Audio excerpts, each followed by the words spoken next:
आदिल शायद बहुत कम समय के लिए जुड़े हुए हैं, तो आदिल AIMIM के हैं और चूंकि जिस तरीके से सीमांचल में पूरी पॉलिटिक्स और ये लोग काफ़ी ज़्यादा जोर शोर के साथ सीट शेयरिंग के लिए पूरी लड़ाई लड़े, जाके ढोल पहुंचे तेजस्वी यादव के घर के सामने और इन्होंने अपना विरोध किया कि हमको सीट चाहिए। लेकिन आदिल जी अब तो आपकी ताकत तो वो दिखाई दे रही, ठीक है आप एग्जिट पोल को नहीं मानते हैं, लेकिन आपका अपना क्या ओपिनियन कहता है? क्या आप वाकई में पिछले रिकॉर्ड को छू पाएंगे या फिर यही होगा जिस तरीके से महागठबंधन मानते हैं कि वाकई में आप उतने ताकतवर है नहीं, पिछली बार गलती हो गई थी, इस बार आप नहीं आने वाले हैं? इंशाअल्लाह ताला इस बार ज्यादा मजबूती से जीतेंगे। पिछले बार भी एग्जिट पोल नहीं दे रहा था, इस बार भी नहीं दे रहा। एग्जिट पोल के भरोसे नहीं, अल्लाह के भरोसे और अवाम के भरोसे। अल्लाह ने चाहा तो इंशाअल्लाह मजबूती से चुनाव लड़े और अल्लाह ने चाहा तो कामयाबी जरूर मिलेगी इंशाअल्लाह ताला। मजलिस इत्तेहादुल मुस्लिमीन किसी के मोहताज नहीं है, अवाम के बीच हमेशा रहे, काम किए, हक की बात बोले, सीमांचल की लड़ाई लड़े हैं, मुसलमानों की, पिछड़ों की, दलितों की, सबकी लड़ाई लड़े, सीमांचल की बदहाली की लड़ाई लड़े। नहीं पर आदिल भाई, जरूर आदिल भाई अब तो आप चुनाव लड़ नहीं रहे हैं, कल आपका परिणाम आएगा। आज आपकी व्यस्तता किस बात की है मैं समझ नहीं पा रहा हूं। कहीं ऐसा तो नहीं लग रहा कि आपका बूथ वोट कोई ले उड़ेगा? इस बात का डर तो नहीं है आपको सीमांचल में? पहली बात। दूसरी बात, मैं ये तो ऑन लाइटर नोट में आपसे बात कर रहा था। दूसरी बात मैं आपसे ये पूछना चाह रहा हूं कि लोगों को ऐसा लगा कि भाई आपके विधायक आपके साथ रह नहीं पाते हैं, जाते हैं फाइनली आरजेडी में ही, तो आपको वोट क्यों किया जाए? और इसीलिए लोगों ने महागठबंधन को वोट कर दिया, आरजेडी को वोट कर दिया। कुछ कहना चाहेंगे इस पर?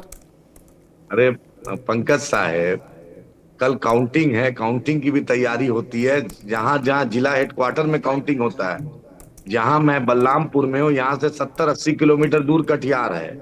सुबह 6-7 बजे से काउंटिंग शुरू होगी, उससे पहले लोग को व्यवस्था करना पड़ता है। और आप जान लीजिए कि कल 30 राउंड काउंटिंग होगा, 30 राउंड होगा, क्योंकि सब जगह 78, 79, 80% तक पोलिंग हुई है। तो जब पोलिंग ज्यादा होगी तो तैयारी भी ज्यादा करना पड़ेगा। और महागठबंधन के जो मेरे एमएलए गए थे, तीनों एमएलए का टिकट कट गया है। तो महागठबंधन भी जानती थी, बात जान गई कि अगर हमारी जनता के साथ जिसने नाइंसाफी की उसका टिकट कट गया है।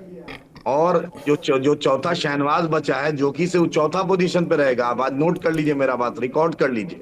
अरे तो आप जीत रहे हैं, आप जीत रहे हैं आदिल भाई, आप जीत रहे हैं एकदम अल्लाह ने चाहा तो जीत रहे हैं। आपकी दुआ से इंशाल्लाह कल आपको इसी वक्त बताएंगे कि हम जीत रहे हैं और जीत गए अल्हम्दुलिल्लाह। चलिए, आप इत्मीनान रहिए।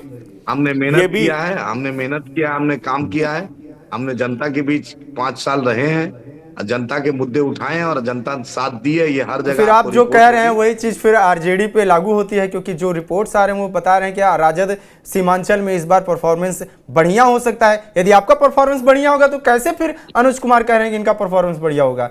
आप अनुज को ही तो नुकसान पहुंचाएंगे आप, मुझे ऐसा लगता है। अनुज जी का राजद का कोई बपौती है क्या? सीमांचल किसी का, सीमांचल किसी का बंधुआ मजदूर है क्या? हाँ, सीमांचल की जनता फैसला करेगी। पटना और दिल्ली कब तक फैसला करेगी? तेजस्वी यादव सीमांचल के लिए किए क्या है? सीमांचल डेवलपमेंट बोर्ड की बात किए थे, कहाँ नहीं दिए? सीमांचल की बाढ़ की तबाही क्यों नहीं रोके?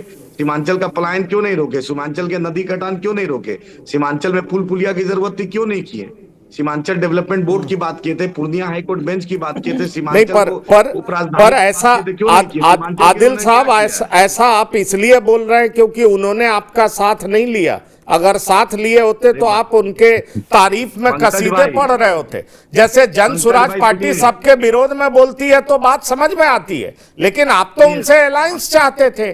तेजस्वी यादव नहीं आए, तेजस्वी यादव बुरे हैं, तेजस्वी यादव ऐसे हैं, तेजस्वी वैसे हैं, ये हर बात मान लिया। पर कल तक तो आप उनसे अलायंस चाहते थे। अलायंस के लिए आप ढोल नगाड़े बजा के उनके दरवाजे पर गए थे। आदिल भाई, पंकज जी, हम बीजेपी को फायदा नहीं देना चाहते हैं। तेजस्वी यादव कल बीजेपी के साथ सरकार बना सकते हैं, इनको कोई दिक्कत नहीं होगा। इनका यादव जो है उस 6 से 7% लोकसभा में मोदी को वोट देता है। इनका यादव जहां भाजपा से कैंडिडेट रहता है वो भाजपा को वोट देता है। लेकिन मुसलमानों की दाढ़ी, बॉम्ब लिंचिंग, हिजाब, बुर्का पे हमला होता है। हम इसलिए मुस्लिम वोट का डिवीजन नहीं चाहते थे। हम इसलिए नहीं, आप कह सकते हैं तेजस्वी बीजेपी के साथ जा सकते हैं। हालांकि तेजस्वी हमेशा अपनी बातों में कहे हैं कि बिहार में कोई एक पार्टी है जो बीजेपी के खिलाफ खड़ी है और हमेशा से खड़ी है, वो तेजस्वी की रही है। अंकित भाई सुन लीजिए, तेजस्वी यादव बच्चा है। 1990 में लालू जी 34 भाजपा के एमएलए के समर्थन से सरकार बनाए थे। किस तेजस्वी यादव की बात कर रहे हैं, किस राजद की बात कर रहे हैं? इनकी शुरुआत जो लालू जी मुख्यमंत्री बने थे तो 34 एमएलए भाजपा का समर्थन से सरकार बनाए थे। तो किस तेजस्वी की बात कर रहे हैं? मैं चैलेंज कर रहा हूं आपके माध्यम से। तेजस्वी यादव सत्ता के लिए बीजेपी में जा सकते हैं। इन लोग सत्ता के भोगी हैं, याद रखिएगा। मुसलमानों के साथ ज्यादती हुई, आई लव मोहम्मद पर मुसलमानों के एक मुद्दे पर तेजस्वी यादव नहीं बोले। क्यों नहीं डिप्टी सीएम मुसलमान की घोषणा की? बतलाइए, तेजस्वी यादव किस मुसलमान के मुद्दे पे बोले हैं? बतलाइए। ज्यादती मुसलमान पर होती है, मॉब लिंचिंग होता है, बुलडोजर चलता है, कब तेजस्वी यादव बोले हैं? तो ये बात तो आप अपने समाज को समझा पाए क्या? मॉब लिंचिंग में तेजस्वी बोले हैं? चलिए ठीक है, बोले, उर्दू अनुवादक पे बोले, इन सब चीजों का शहाबुद्दीन के श्रद्धांजलि पे ये आदमी ट्वीट नहीं करता है। आप किस तेजस्वी की बात करते हैं? मीरान हैदर पे ये बोलता नहीं है, जो राजद का युवा अध्यक्ष था। एक मुसलमानों के मुद्दे पे बतला दीजिए तेजस्वी बोला होगा? एक मुसलमानों के मुद्दे पर आज तक ये आदमी बोला होगा? ये सिर्फ सत्ता, ये भाजपा के साथ जा सकता है। ये लालू जी नहीं है, इसका नाम तेजस्वी यादव है। लालू मैं जवाब ले लूंगा, मैं आरजेडी से भी जवाब ले लूंगा, लेकिन पहले मैं फैजान अहमद के पास चलूंगा। ठीक है आदिल जी।